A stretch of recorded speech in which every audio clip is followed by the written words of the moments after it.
Mabagyong araw, mga kabugtaw. Ako, panood ko sa social media, grabe yung pananalasa ni Upong. Saka grabe na naman ang baha. At nakakatuwa kasi sentro ng atensyon ng Pilipinas ngayon yan, yung flood control investigation. Yan nga si Tap Guti, lumabas na kasi sabi niya maraming namamatay sa baha. Tapos itong mga politiko nagpapakasasa sa pera ng flood control. Kaya ang pag-usapan natin ngayong hapon ay systemic change.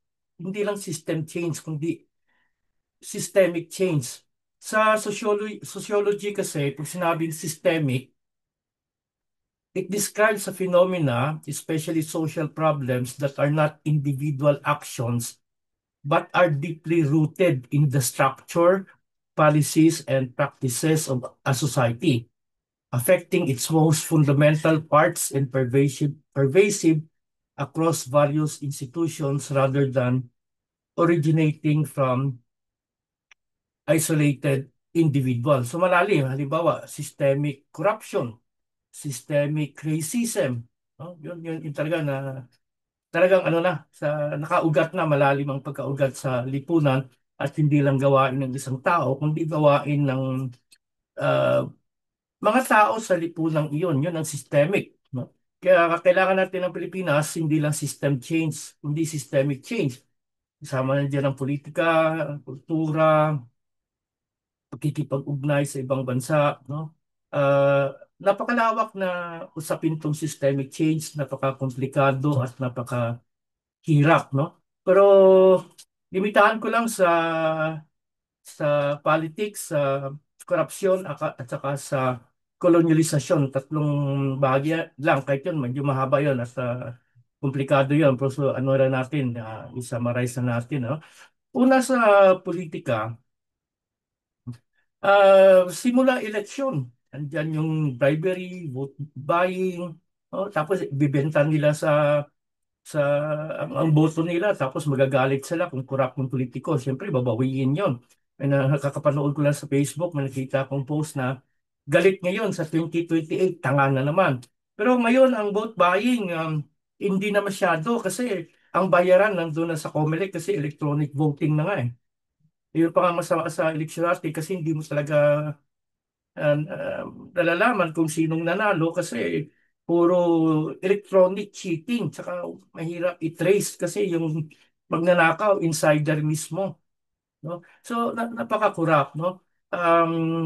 Sa Asia, tayo na lang yung tawag dito, yung presidential bicameral. Halos lahat ng bansa dito ay parliamentary na. Maraming mungkahi noon, palit tayo sa parliamentary system para mag-mature yung political consciousness ng tao tungkol sa party politics. Kasi na-mention ko na yan, nabanggit ko na yan doon na isa sa mga solusyon nakikita ko sa Pilipinas, honest to goodness solution is an honest to goodness party politics. May ideolohiya, may party discipline, party dues, etc. Well, kasi nakita ko yan sa Europe, nakita ko yan sa Malaysia, nung nanalo halimbawa yung UMNO, no? Lahat na, siyempre, sila yung ruling party, so ang bureaucracy, lahat ng ministerial position, ang mga minister ay miyembro ng partido at klaro sa kanila kung ano yung ideolohiya ng partido at kung ano yung direksyon na tatahakin nila base sa ideolohiya ng partido nila, sa kanilang antropolohiya at saka epistemolohiya. Antropolohiya, halimbawa, yung pagkaintindi sa tao, epistemolohiya, paano nararating ang katotohanan. So, yan ang tinatahak na direksyon. So, sa political reform, yun, mga mungka, yun. Pero mahirap yun eh. Kasi bulok pa rin ang kultura, kahit anong system of government. Oh. Ganun pa rin. Sabi nga nila, pag nag-parliamentary, ako, may isang tao kayang bilhin ng buong parliament. So, ganun pa rin. The same banana, no? So, sa systemic change, pero it's a good start yung yung political reform. Halimbawa sa election dapat maging hybrid, no? Sa sistema ng eleksyon natin kung naging parliamentary tayo, yung prime minister pag wala ng tiwala o kurap na madaling palitan ang ng partido nila. Sa China, very interesting ang political structure nila, no? Walang elections on the ground, kundi ang miyembro ng Chinese China um, Communist Communist Party of China, yung CPC, sila nag-i-elect. No? Pati hanggang sa presidente, may mga politburo sila, may mga central committee, kung ano-ano pang committee sa loob ng partido na siya nag-i-elect, nag-a-appoint sa mga governor, sa mga local government. Ganun din sa Cambodia, no? Yung mga local government officials nila, yung mayor, governor, ay hindi elected, appointed ng ruling party. Interesante, no? Siguro, kahit sa Amerika, sabihin mo may direct election ng presidente, pero may electoral college pa rin, no? Na sila talaga yung nag-elect ng presidente nila. Dito sa Pilipinas, direct voting. Magastos, tsaka komplikado, tsaka maraming dayaan. So tingnan din siguro ang pamamaraan sa pagpili ng kandidato kasi in the first place, mababa ang kultura ng Pilipino. Optics, no? Hindi talaga honest to goodness na kinikilatis ang kandidato. Ay, iboboto ko yan kasi kababayan ko. Ay, iboboto ko yan kasi pogi. Ay, iboboto ko yan kasi magaling sumayaw. Ay, iboboto ko yan kasi kinamayan ako. Ay, iboboto ko yan kasi tinulungan kami nang nasunugan kami. Eh, siya, kahit magnanakaw na. No? So, mababaw. So, kailangan tingnan siguro, seryosohin. Pero siyempre, maraming oposisyon dyan. Kaya nga, sa political reform, ano kasi yan yung systemic change, it's like a classical debate between structure and agency, struktura at saka tao. Kung halimbawa, corrupt ang struktura, nalalaman ng tao. No? Kung corrupt ang tao, kinukurap niya rin ang struktura. So siguro, diyan din ang para mas mabilis-bilis. Kasi matagal yan eh. Ideological education, uplifting ideological consciousness. Naku, napakatagal yan sa Europe, mga daang taon. Tapos ang pagkakaiba pa, wala tayong intellectual culture, hindi sa Europe, yung mga social theory nila ay nasisilang sa mga cafe, no? Sa usap-usapan ng mga intellectual. Eh dito wala eh, may mga intellectual nga tayo dito, pero sa Ivory Tower naman, hindi naman sila nakaugat sa araw-araw na pamumuhay. They're detached, most of our intellectuals here from the day-to-day uh, Lebenswelt or live world, yung mga aliman pa. So, sa structure and agency, may mga nangyari kasi sa kasaysayan na dahil ang isang tao ay matino, nabago din yung struktura. Halimbawa, ang isang magandang halimbawa dito, yung Singapore, no? Ng si Lee Kuan Yew. Kasi nung 1950s, 1960s, ako, napakakurap na bansa yan, lalo na nung iniwan na sila ng British, no? Yung mga police, mga official, napakakurap nila. Hanggang sa dumating si Lee Kuan Yew. He made one thing non-negotiable. Corruption must die for Singapore to live. Noong 1960, tinatag niya yung Corrupt Practices Investigation Bureau. Daming nahuli kahit yung mga matataas na opisyal at na-shock yung mga Singaporean kasi hindi pala totoo na untouchable itong matataas sa mga opisyal na ito. Kahit sila inimbestigahan, napatunayan nagkasala at pinarusahan, kinulong, no? Yeah. Ang ginawa pa ni Lee Kuan Yew noon, they raised civil servant pay to maintain private sector level na mataas ang sweldo dahil sa trabaho pa sa gobyerno. Ministers and officials earned high competitive salaries. The logic was simple: honest pay for honest work plus harsh punishment if you stole. Then transparency everywhere. Strict rules force officials to declare assets, avoid conflicts of interest, or face audit.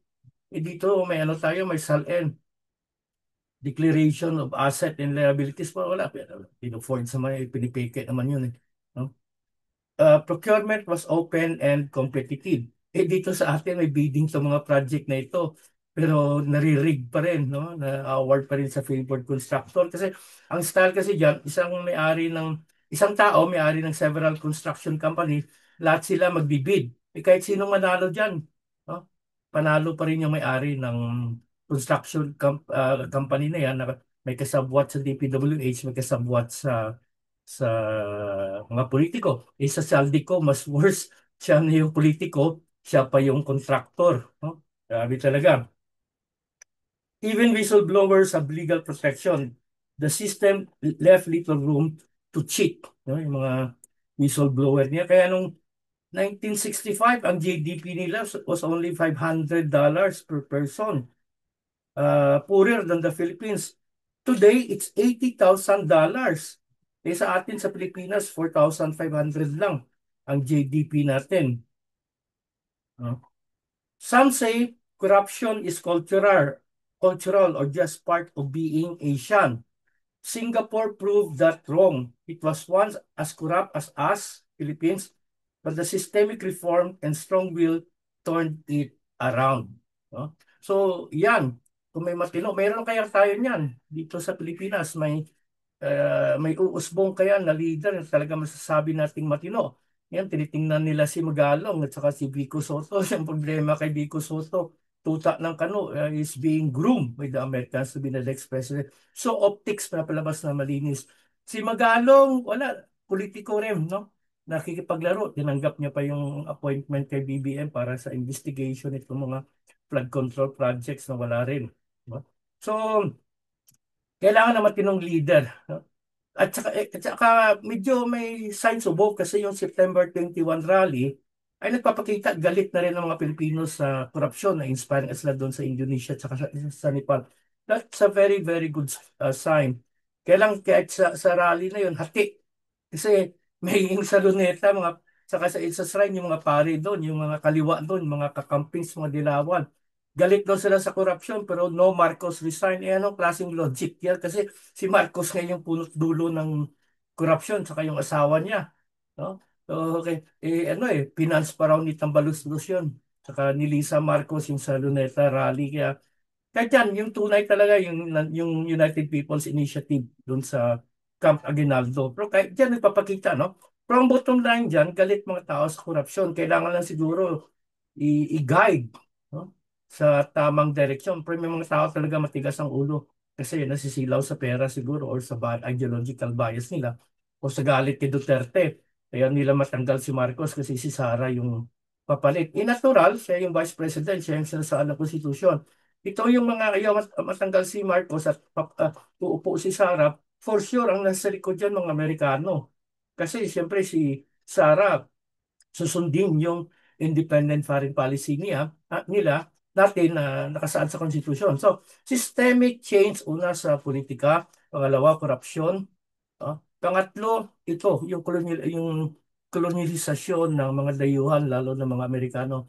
As long as the Philippines is under US colonial rule, si BBM sinabihan ni Trump, don't join BRICS.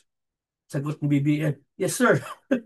Samantalang yung mga kapitbahayan natin, Thailand, Malaysia, Vietnam, ang gaganda ng buhay nila dahil sumama na sila sa BRICS kasi the road with the rise of China. Tayo, sunod-sunuran pa rin sa Amerikano. Simulat sa pool, gano'n naman talaga eh. So, paano natin baguhin to kasi marami din is mga kakilala ko. No, pro-American pa rin, galit pa rin sa China kahit walang ginagawa yung China, sinabi inagaw lang yung teritoryo natin. Pag tinanong ko, anong teritoryo yung inagaw? Sabi nila, West Philippine Sea. Una, it does not exist. Number two, nobody owns the sea because of the doctrine that the sea is the common heritage of mankind. Baka ang ibig nila sabihin, yung halimbawa, yung mga features and islands dyan tulad ng Scarborough Shoal or Bajo de Masinloc. Claimant lang naman tayo dun. China claimant din. At maraming bansa claimant dyan. Kaya lang noong 2012, nung nagkaroon ng military standoff, nag-withdraw ang Pilipinas which is a surrender. Ngayon, inaangkin nyo pa rin. Akin to. Yun ang linya ng Amerikano eh. Marami pa rin sa kanila galit sa China at hangang-hana sa Amerikano. Sana matuto tayo sa Ukraine. At matuto din tayo yung ginawa sa atin ng pangalawang digmaan pandaigdig. no, na ginera tayo ng Hapon dahil koloni tayo ng US at iniwan tayo ng US. Tapos tagal pa bago mag-liberation kasi inuna nila yung kapwa nila mga puti doon sa Europe, ano?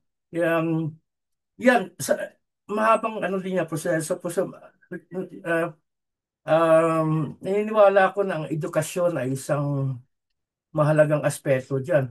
Imagine kahit ako, high school ata ako, no, college, ang ginagamit naming libro sa history, yung kay Saide. Buti na lang nung college ako, yung ginamit namin kay Tolentino na The Past Revisited, no? Yung medyo may patriotiko at saka nasyonalismo. Pinakita talaga kung gaano kasama ang mga Amerikano. No? Katatapos lang namin ng asawa ko manood ng series na Chief of Wars, Jason Momoa, kung paano inagaw ng Amerikano yung Hawaii, pinatay yung hari nila, pinatay yung mga maraming Hawaiian doon. No? Ganon, ganon sila, yung colony. At kahit kayo umaasta ang mga Amerikano na sila pa rin ang pinaka makapangyarihang bansa sa mundo, ay hindi na po. You know, multipolar world na tayo. Tapos ng Amerika. So, kailangan natin ng system change, hindi lang system change. May nagsasabi na bawat Pilipino to kailangan magbago. Eh, mangyari lang yun sa end of the world. Lahat pero habang nandito tayo, balikan natin yung debate between structure and agency. Kung kurap ang struktura, nakukurap ang tao. Kung kurap ang tao, nakukurap ang struktura. Pero minsan may mga umuusbong na tao na matino. Kay President Digong, ito sa good start, kaya galit ng mga kaliwa doon. Kasi galit ng mga Amerikano, kaliwa naman, suportado ng Amerikano. Sayang tong kaliwa, no? Kasi social, they were planning before a socialist society, no? Kaya lang naging corrupt din sila At saka eventually, naging tuta din sila ng mga Amerikano dahil galit sila sa Amerikano. Pero nung binitawan sila ng China, sinalo ng CIA, yun, galit na sila sa China at kung anong sinasabi ng mga Amerikano, sunod na rin itong mga kaliwa na ito. Kaya sayang sila kasi naging corrupt na rin. Sayang yung mga namatay sa kanila. Sayang yung nagtiwala sa kanila. Tapos tumiwalag din kasi nakita yung korupsyon, kabulukan sa loob ng kilusan nila. No? So, hindi, huwag tayong mawala ng pag-asa. Huwag na tayong mawala ng pag-asa kasi yun nga, gising na rin mga Pilipino sa kalaban sa korupsyon. So, kailangan tingnan natin, no? Hindi lang yung korupsyon, no? Yung political structure natin, saka lalo na yung colonialization. So, sa tingin ko, itong tatlong arena lang ng Philippine uh, social life, no? Yung politics, corruption, and colonialization, politics kasama yun na dyan yung electoral reform. Siguro dyan tayo magsimula to achieve systemic change. No? May pag-asa, no? Dahan-dahan pero makakamtan basta maniwala.